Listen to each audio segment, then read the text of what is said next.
আপনি কি জানেন আমেরিকার একটি নতুন বিল আপনার বিটকয়েন, ইথেরিয়াম, এক্সআরপি এমনকি স্টেবল কয়েনের ভবিষ্যৎ বদলে দিতে পারে? এসইসি না সিএফটিসি? আসলে কে নিয়ন্ত্রণ করবে ক্রিপ্টো মার্কেট? আর সবচেয়ে বড় প্রশ্ন, এই বিলটি কি ক্রিপ্টো মার্কেটকে নিরাপদ করবে নাকি আরও কড়া বানাবে?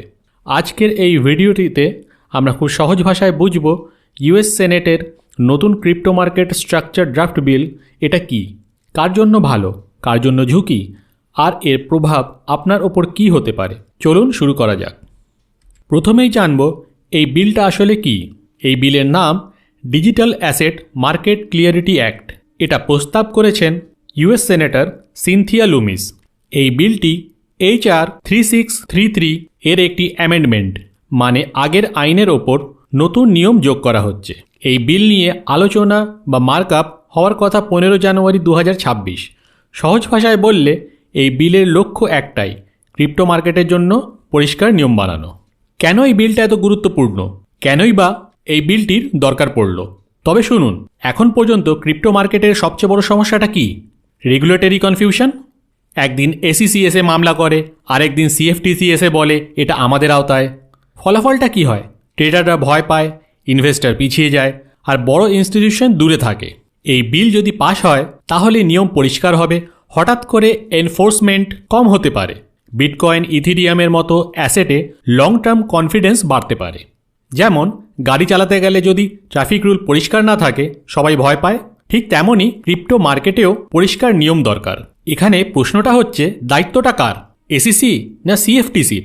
এই বিল স্পষ্ট করে বলছে কোন ক্রিপ্টো অ্যাসেট দেখবে এসইসি আর কোনটা দেখবে সিএফটিসি, মানে ওভারল্যাপিং কমানোর চেষ্টা।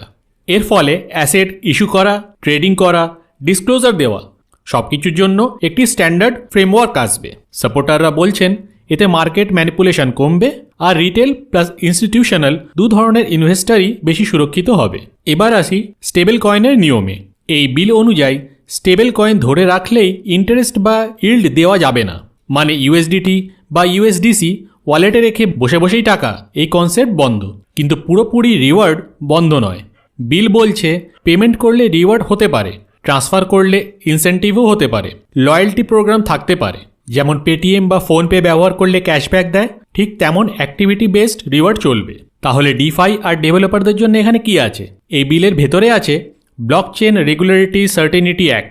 যারা শুধু কোড লেখে, সফটওয়্যার বানায়, নেটওয়ার্ক মেনটেন করে কিন্তু ইউজারের টাকা কন্ট্রোল করে না, তাদেরকে ফাইন্যান্সিয়াল ইন্টারমিডিয়েটরি ধরা হবে না। সহজ করে বললে সব ডেভেলপারকে আর ব্যাংকের মতো ট্রিট করা হবে না। কিন্তু যদি কেউ ইউজার ফান্ড ম্যানেজ করে, অ্যাসেট মুভ করে, তাহলে তার উপর নজরদারিও অবশ্যই থাকবে।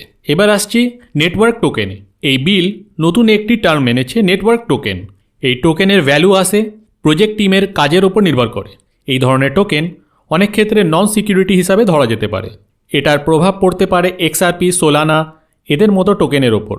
তবে শেষ নিয়ম কি হবে সেটা এখনও পুরোপুরি পরিষ্কার নয়। প্রশ্ন হচ্ছে, সবাইকে এই বিলে খুশি? না। সাপোর্টাররা বলছেন ইউএস আবার ক্রিপ্টো ইনোভেশনের হাব হতে পারে, ইনভেস্টর প্রোটেকশন বাড়বে। কিন্তু ক্রিটিকরা কি বলছেন?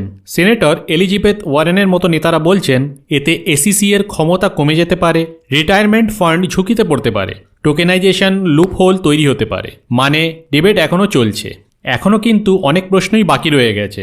স্টেবল কয়েন ওভারসাইট কতটা করা হবে, এথিক্স রিলেটেড রুল কি হবে, ফাইনাল ভার্সনে কতটা পরিবর্তন আসবে, এই সব প্রশ্নের উত্তর এখনও আসেনি। শেষে একটাই কথা বলা যায়, এই বিল ক্রিপ্টো মার্কেটের জন্য এটি বড় টার্নিং পয়েন্ট হতে পারে।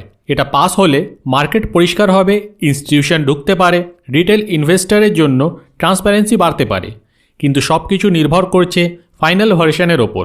সব মিলিয়ে বলা যায় ইউএস সেনেটের এই digital asset market clarity act crypto মার্কেটের জন্য শুধু আরেকটা বিল নয়, এটা হতে পারে একটি নতুন যুগের শুরু। যদি এই বিল পাস হয় তাহলে ক্রিপ্টোর নিয়ম আরও পরিষ্কার হবে, বড় বড় ইনস্টিটিউশনাল ইনভেস্টর ঢুকতে পারে, বিটকয়েন, ইথেরিয়াম, এক্সআরপির মতো অ্যাসেটের ওপর বিশ্বাস বাড়তে পারে। কিন্তু একসাথে এটাও মনে রাখতে হবে, সব রেগুলেশন মানেই সুযোগ আর সব অপরচুনিটি মানেই কিন্তু ঝুঁকি। ক্রিপ্টো মার্কেট সবসময়ই ডাইনামিক, আজ যা সুবিধা কাল সেটাই চ্যালেঞ্জ হতে পারে। তাই প্রশ্নটা আপনাদের কাছে, আপনি কি মনে করেন এই বিল ক্রিপ্টোর জন্য ভালো নাকি এতে মার্কেট আরও কড়া হয়ে যাবে? আপনি কি ইউএস রেগুলেশনের পরে ক্রিপ্টোতে বেশি কনফিডেন্স পাবেন? নিচে কমেন্ট করে অবশ্যই আপনার মতামত জানাবেন। যদি এই ভিডিওটি আপনার জন্য উপকারী হয়ে থাকে তাহলে অবশ্যই একটি লাইক করুন, চ্যানেলটিকে সাবস্ক্রাইব করুন আর এমন গুরুত্বপূর্ণ ক্রিপ্টো আপডেট পেতে বেল আইকন অন করুন। বন্ধুদের সাথে এই ভিডিওটা শেয়ার করুন, কারণ ক্রিপ্টো মার্কেটের বড় পরিবর্তন সবার জানা দরকার। দেখা হবে পরের ভিডিওতে নতুন খবর, নতুন বিশ্লেষণ নিয়ে। ততক্ষণ পর্যন্ত স্মার্ট থাকুন, ইনফর্মড থাকুন।